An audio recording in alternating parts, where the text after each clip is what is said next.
प्यारे साथियों नमस्कार दोस्तों। आज अपन यहाँ डिस्कस करेंगे कि जो रीट थर्ड ग्रेड व उसके अलावा आरपीएससी फर्स्ट ग्रेड और सेकंड ग्रेड की जो नई भर्ती हैं 2023 में आने वाली हैं, क्योंकि राज्य सरकार ने जो घोषणा की है कि ये नई भर्तियां हैं, इनकी विज्ञप्ति है अतिशीघ्र जारी कर दी जाएगी। तो साथियों, इनकी विज्ञप्तियां हैं वो कब तक जारी हो सकती है या नहीं, या फिर आपको ये 2024 में देखने को मिल सकती हैं। दोस्तों, इस वीडियो को पूरा देखना। आप जो बार बार कमेंट्स करते हैं तो आपको दोबारा कभी कमेंट्स करने की आवश्यकता नहीं पड़ेगी, ठीक है ना। तो मैं आपको यहाँ बताना चाहूँगा कि इनका जो नोटिफिकेशन आपको किस महीने के अंदर देखने को मिल सकता है, ठीक है। और उससे पहले मैं एक जानकारी और बताना चाहूँगा साथियों, रीट मेंस की आंसर की है वो साथियों कभी भी जारी हो सकती है ना। हो सकता है आज भी हो जाए, कल भी हो जाए, या फिर आने वाले लगभग 4 या 5 दिन के अंदर भी आपकी फाइनल आंसर की जारी हो सकती है, ठीक है। और आरपीएससी फर्स्ट ग्रेड और सेकंड ग्रेड का जो रिजल्ट है दोस्तों इसी माह में जारी कर दिया जाएगा, ठीक है। और इन तीनों भर्तियों की ज्वाइनिंग है वो आपको नए सेशन में ही दे दी जाएगी। अब साथियों, सबसे पहले अपन यहाँ बात कर लेते हैं रीट थर्ड ग्रेड की जो नई भर्ती है वो साथियों कब तक आ सकती है। देखो दोस्तों, मैं आपको यहाँ अवगत करवाना चाहूँगा, एनसीटी की गाइडलाइन के अकॉर्डिंग राज्य सरकार को पहले क्या है रीट पात्रता परीक्षा आयोजित करवानी होगी, ठीक है ना। उसके बाद ही साथियों नई रीट थर्ड ग्रेड वैकेंसी है उसका नोटिफिकेशन जारी होगा, ठीक है ना। ये भी राज्य सरकार पे डिपेंड करता है कि वो रीट पात्रता है वो कब आयोजित करवा सकता है, ठीक है ना। वैसे जो गाइडलाइन है ये कहती है कि आपको 6 महीने के अंदर नई पात्रता परीक्षा है वो आयोजित करवानी होगी। लेकिन देखो साथियों, रीट पात्रता परीक्षा है ये तो आपकी कभी भी राज्य सरकार पे डिपेंड है वो करवा सकती है, ठीक है ना। लेकिन जो नई रीट भर्ती की राज्य सरकार ने घोषणा की हुई है लगभग 12,000 जो पद हैं, तो उसका साथियों नोटिफिकेशन है जुलाई से पहले आपको देखने को नहीं मिल सकता ना।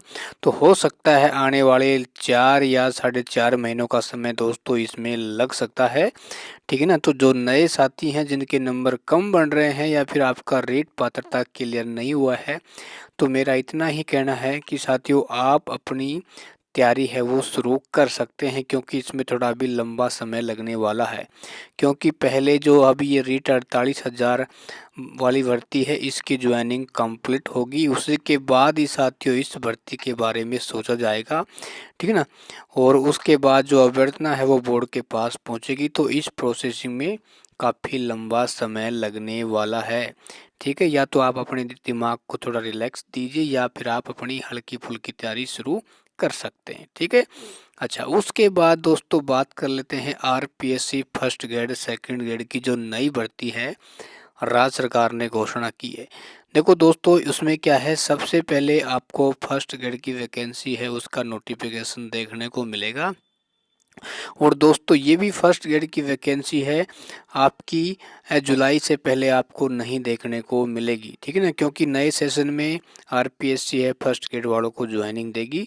और उसके बाद आप मान के चल सकते हैं कि आने वाले 3 महीने से पहले पहले कोई भी आपको आरपीएससी है ना तो फर्स्ट ग्रेड की और ना ही सेकंड ग्रेड की कोई विज्ञप्ति है वो जारी करेगा, ठीक है ना।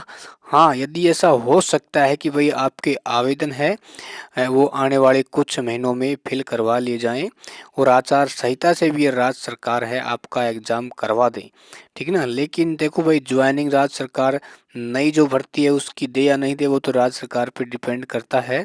लेकिन इतना तय है कि साथियों जो ये शिक्षक भर्तियां हैं इनमें कम से कम आप मान कर चल सकते हैं 3 या 4 महीनों का समय और लगने वाला है, ठीक है ना। क्योंकि जो पेंडिंग भर्तियां हैं वो पहले कंप्लीट होगी और उसके बाद ही जो नई भर्तियां होती हैं उसके बारे में सोचा जाएगा। अब रही बात है जो संस्कृत डिपार्टमेंट की जो भर्ती है जिसके लगभग 2,000 पद हैं, है ना। लोग ऐसे कह रहे हैं कि भाई मार्च के अंदर विज्ञप्ति जारी हो जाएगी। भाई साहब, विज्ञप्ति कैसे जारी होगी, उसमें भी रीट पात्रता है वो उसको भी क्या है कंपलसरी माना गया है। तो ऐसा तो हो नहीं सकता कि भाई रीट थर्ड ग्रेड की जो संस्कृत वाली भर्ती है उसमें बिना पात्रता भाई आपकी परीक्षा करवा दी जाएगी, तो ऐसी तो बिल्कुल अवमानना हो जाएगी। यदि राज्य सरकार ऐसी करवाती है तो वो स्टूडेंट भाई साहब कोर्ट में चले जाएंगे जिनके रीट सर्टिफिकेट क्लियर नहीं है, यानी पात्रता पास नहीं है।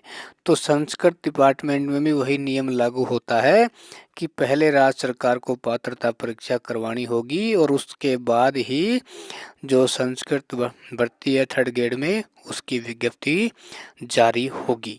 तो वैसे मेरा इतना ही कहना है साथियों, इसमें थोड़ा लंबा समय लगेगा, तो ये आप पर डिपेंड करता है।